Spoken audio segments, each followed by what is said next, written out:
दोस्तों, आप सभी का स्वागत है आपका अपना YouTube channel CK study centre में।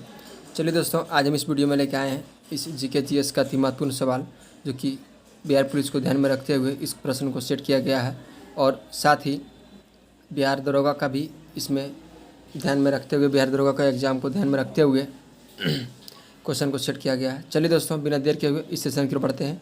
इस सेशन से बढ़ने से पहले अगर आप मेरे चैनल पर नए हैं तो चैनल को सब्सक्राइब कर लें और बेल आइकन को दबा लें। आपका पहला सवाल है, शून्य में स्वतंत्र रूप से गिरने वाली वस्तुओं का डैश समान गति होती है, समान वेग होता है, समान त्वरण होता है और समान बल होता है। तो आपका सही जवाब जो होगा वो आपका सही जवाब ऑप्शन नंबर सी, समान त्वरण होता है, आपका राइट आंसर हो जाएगा। अगला सवाल है आपका, जब एक चाल वस्तु की गति दुगनी हो जाती है तो उसकी गति ऊर्जा डैश दोगुनी हो जाती है, चौगुनी हो जाती है, समान रहती है और 3 गुनी बढ़ जाती है। तो आपका सही जवाब जो होगा वो आपका सही जवाब चौगुनी हो जाती है, आपका राइट आंसर हो जाएगा।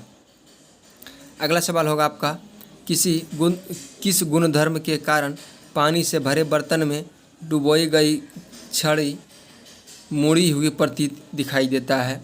तो ये आपका परावर्तन के कारण, न्यूटन का गति नियम के कारण, अपवर्तन के कारण और उत्प्लावन बल के कारण। तो आपका सही जवाब जो होगा वो आपका सही जवाब हो जाएगा ऑप्शन नंबर सी, आपका राइट आंसर होगा। जो अपवर्तन के कारण आपका बर्तन में भरे हुए बर्तन में उसमें जब छड़ी डुबाते हैं तो वो आपका अपवर्तन के कारण टेढ़ी दिखाई देता है। चलिए दोस्तों, अगला सवाल की ओर बढ़ते हैं। आपका अगला सवाल होगा, मृग तृष्णा उदाहरण है डैश अपवर्तन का, पूर्ण आंतरिक परिवर्तन का और विक्षेपण का और विवर्तन का। आपका सही जवाब जो होगा वो सही जवाब पूर्ण आंतरिक परिवर्तन का आपका राइट आंसर हो जाएगा। अगला सवाल होगा आपका, पानी में हवा का बुलबुला वैसे ही काम करेगा जैसे करता है डैश उत्तल दर्पण, उत्तल लेंस, अवतल दर्पण और अवतल लेंस। सही जवाब जो हो जाएगा वो सही जवाब होगा आपका ऑप्शन नंबर डी, आपका राइट आंसर होगा। अगला सवाल है, लेंज का नियम निम्नलिखित में से किसके लिए आवश्यक है डैश ऊर्जा का संरक्षण, द्रव्यमान का संरक्षण, रेखीय संवेग संरक्षण और कोणीय संवेग संरक्षण। आपका सही जवाब जो हो जाएगा वो ऊर्जा का संरक्षण, आपका राइट आंसर हो जाएगा। ऑप्शन नंबर ए आपका सही जवाब हो जाएगा। ऑप्शन नंबर ए आपका राइट आंसर हो जाएगा। अगला सवाल आपका होगा, मनुष्य ने पहली बार किस वर्ष चांद पर कदम रखा। ऑप्शन है 1963, 1965, 1969 और 1972। तो इस प्रश्न का आपका सही जवाब जो होगा वो सही जवाब 1969 आपका राइट आंसर होगा। जो मानव ने सबसे पहले चांद पर कदम आपका 1969 में रखा था। अगला सवाल आपका हो जाएगा, विशिष्ट प्रतिरोध का एसआई मात्रक क्या होता है।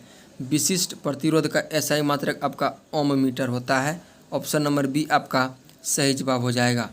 अगला सवाल आपका होगा, ध्वनि के किस लक्षण के कारण कोई ध्वनि मोटी या पतली होती है।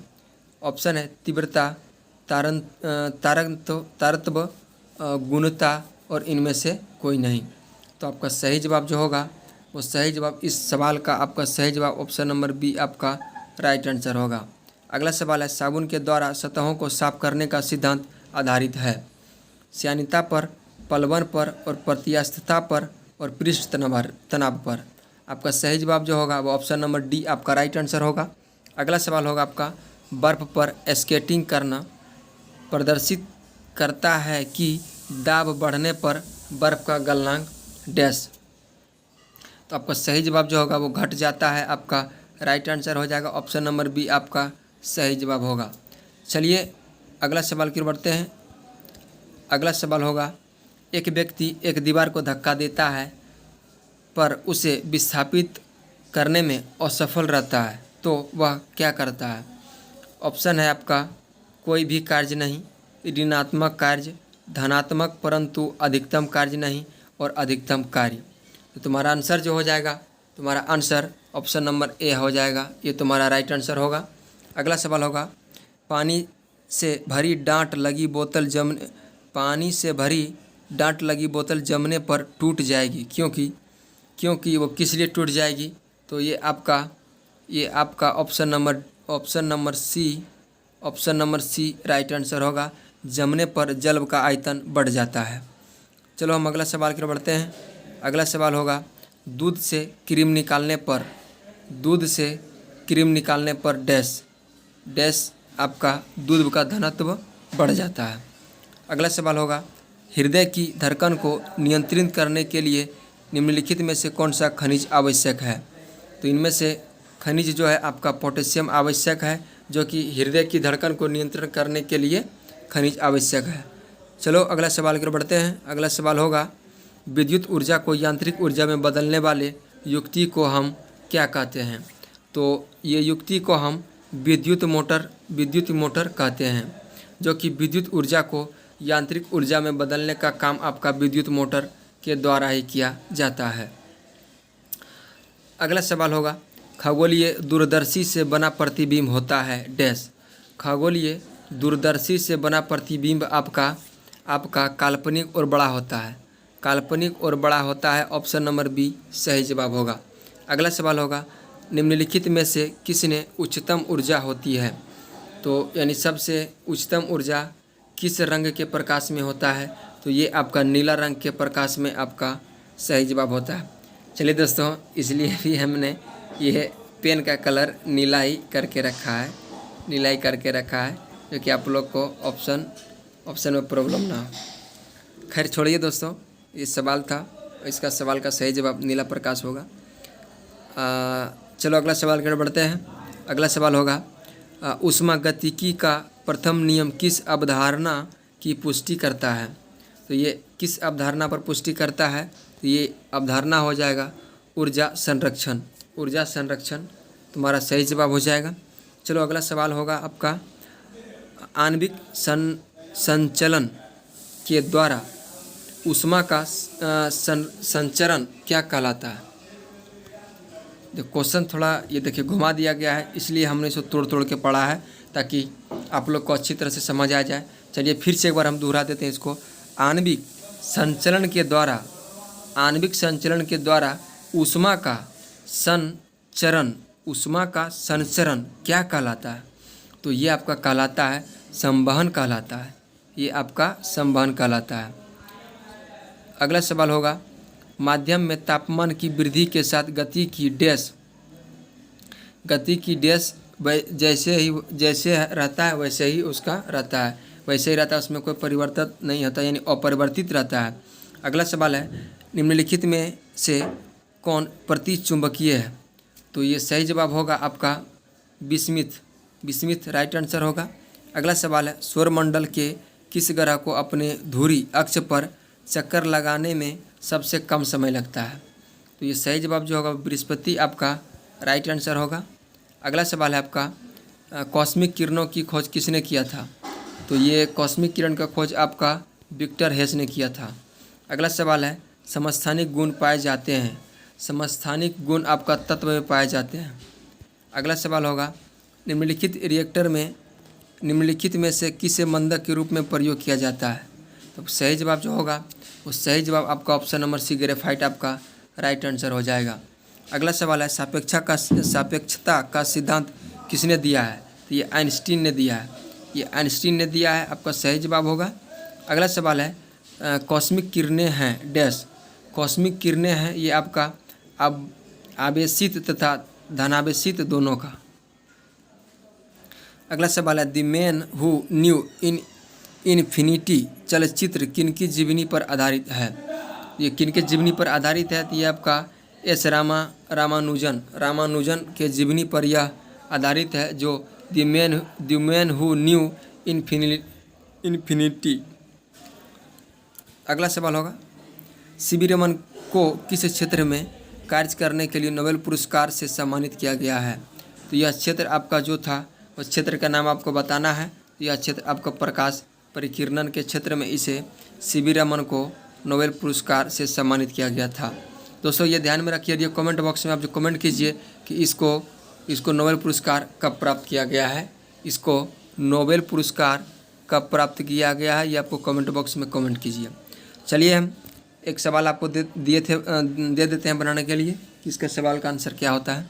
अगला सवाल है भारत की निम्नलिखित में से कौन सी बेसाल्ट लावा के अपेक्ष के कारण निर्मित होती है। तो इस प्रश्न का आपका सही जवाब जो होगा वो रेगुर मिट्टी आपका राइट आंसर होगा। अगला सवाल है पॉली उमरीगर अवार्ड किस क्षेत्र में प्रदान किया जाता है? तो यह क्षेत्र आपका क्रिकेट के क्षेत्र में यह अवार्ड प्रदान किया जाता है, पॉली उमरीगर अवार्ड। चलिए दोस्तों अगला सवाल होगा वर्तमान में भारत में कितने उच्च न्यायालय हैं? वर्तमान में भारत में आपका 25 उच्च न्यायालय है। अगला सवाल है पुस्तक दी थर्ड पिलर के लेखक कौन हैं? पुस्तक दी थर्ड पिलर का लेखक आपका रघुराम राजन जी है। अगला सवाल होगा भारत में राष्ट्रीय आय के आकलन एवं प्रकाशन के लिए निम्न में से कौन उत्तरदायी है? तो ये इसका प्रश्न का जो सही जवाब होगा वो आपका केंद्रीय सांख्यिकी संगठन आपका राइट आंसर होगा। अगला सवाल है केंद्रीय सांख्यिकी संगठन CSO का स्थापना कब हुआ था? इसका स्थापना आपका 1951 को CSO के नाम से जाने जाते हैं और इसकी स्थापना 1951 में हुआ है। इसकी स्थापना 1951 ईस्वी में हुआ है। इसकी स्थापना 1951 में हुआ है। चलिए दोस्तों देखिए अगला सवाल भी है, इसको हम क्लियर कर देंगे यहाँ पे। अगला सवाल होगा आपका CSO केंद्रीय सांख्यिकी संगठन यानी सेंट्रल स्टैटिस्टिक्स ऑर्गेनाइजेशन का स्थापना आपका 1951 ईस्वी में होता है। 1951 ईस्वी में होता है। चलिए दोस्तों इसका स्थापना होता है और इसका हेडक्वार्टर कहाँ है? इसका हेडक्वार्टर कहाँ है वो आपको कमेंट बॉक्स में बताना है कि इसका हेडक्वार्टर कहाँ है।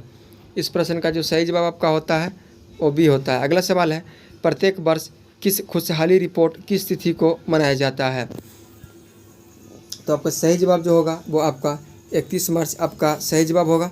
दोस्तों हमारा देश इंडिया जो खुशहाली रिपोर्ट में है, खुशहाली रिपोर्ट में किस स्थान पे है?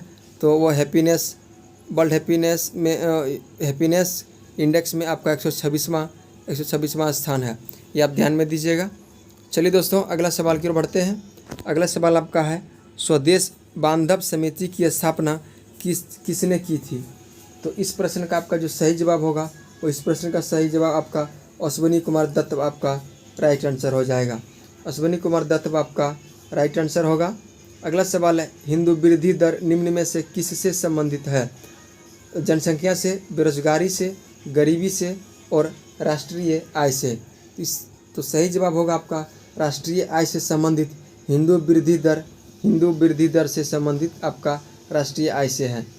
अगला सवाल होगा प्रति व्यक्ति आय निकालने के लिए राष्ट्रीय आय को निम्न में से किससे भाग दिया जाता है? यानी प्रत्येक व्यक्ति आय को निकालने के लिए किससे भाग दिया जाता है ये आपको बताना है। तो ये आपका कुल जनसंख्या से भाग दिया जाता है। कुल जनसंख्या से भाग दिया जाता है। अगला सवाल है आपका भारत के सकल घरेलू उत्पाद में विभिन्न क्षेत्रों में योगदान का ह्रासमान क्रमशः है, किस क्रम से आपको ये बताना है। तो आपका सही जवाब जो होगा सेवा, उद्योग और कृषि आपका सही जवाब होगा। अगला सवाल है निम्न में से किस भारतीय राज्य की प्रति व्यक्ति आय सबसे अधिक है? यानी किस राज्य में प्रत्येक व्यक्ति की आय सबसे अधिक है? तो यह आपका गोवा में है, यह आपका गोवा शहर में है। अगला सवाल है ड्रोन का सिद्धांत का प्रतिपादन किसके द्वारा किया गया था? ड्रोन का सिद्धांत का प्रतिपादन आपका ऑप्शन नंबर बी दादा भाई नौरोजी के द्वारा किया गया था। अगला सवाल होगा किसी देश की आर्थिक वृद्धि की सर्वाधिक उपयुक्त माप क्या होता है? तो इस प्रश्न का आपका सही जवाब जो होगा वो सही जवाब सकल घरेलू उत्पाद आपका राइट आंसर होगा। अगला सवाल है भारत की राष्ट्रीय आय में सर्वाधिक योगदान होता है। भारत की राष्ट्रीय आय में सबसे अधिक योगदान आपका विनिर्माण क्षेत्र से होता है। इसका ही सबसे अधिक भारत के राष्ट्रीय आय में सबसे अधिक योगदान होता है। अगला सवाल होगा आर्थिक विकास के दृष्टिकोण से भारत की गिनती होती है। तो सही जवाब जो होगा वो विकसितशील राष्ट्र के रूप में इसका विकसितशील राष्ट्र के रूप में इसका गिनती होता है। अगला सवाल होगा, शहरी क्षेत्र में आमतौर पर किस प्रकार की बेरोजगारी दिखाई देती है? तो सही जवाब जो होगा वो आपका शिक्षित बेरोजगारी को शहरी क्षेत्र में आमतौर पर वह शिक्षित बेरोजगारी नज़र दिखाई देता है। अगला सवाल है, निम्नलिखित में से कौन सी राष्ट्रीय आय के मापन की विधि नहीं है? तो ये राष्ट्रीय मापन आय की विधि आपका निवेश की विधि राष्ट्रीय मापन आय की विधि नहीं है। अगला सवाल होगा आपका, सकल घरेलू उत्पाद से मूल्य ह्रास को घटाने पर प्राप्त होता है। यानी सकल घरेलू उत्पाद में मूल्य ह्रास को घटाने पर आपका निबल राष्ट्रीय आय उत्पादन होता है। निबल राष्ट्रीय आय उत्पादन आपका सही जवाब होता है। अगला सवाल है, पीएम किसान योजना की शुरुआत कब हुआ है? यानी पीएम किसान योजना का शुरुआत कब की गई थी आपको ये बताना है। तो यह आपका 1 दिसंबर 2018 को किया गया था। चलिए दोस्तों, ये रहा था आपका टॉप 50 जीके जीएस का महत्वपूर्ण सवाल जो कि सभी प्रतियोगी परीक्षाओं में पूछे जाने वाले हैं। दोस्तों, ये बिहार पुलिस ही नहीं, क्योंकि बिहार दरोगा और स्टेट पीसीएस से जुड़े सवालों पर यह पीडीएफ बनाया गया है, यह स्लाइड बनाया गया है, जो कि आप लोग इस वीडियो से आप लोग अधिक से अधिक फ़ायदा ले सकें। दोस्तों, अगर इस वीडियो में कुछ त्रुटि हो तो हमें कमेंट बॉक्स में बताएंगे, ताकि हम इसे और बेहतर करने का प्रयास करेंगे। चलिए दोस्तों, आज की सेवा को हम यहीं समाप्त करते हैं और मिलते हैं फिर नेक्स्ट वीडियो में। तब तक के लिए बाय, ऑल द बेस्ट, आपका दिन शुभ हो।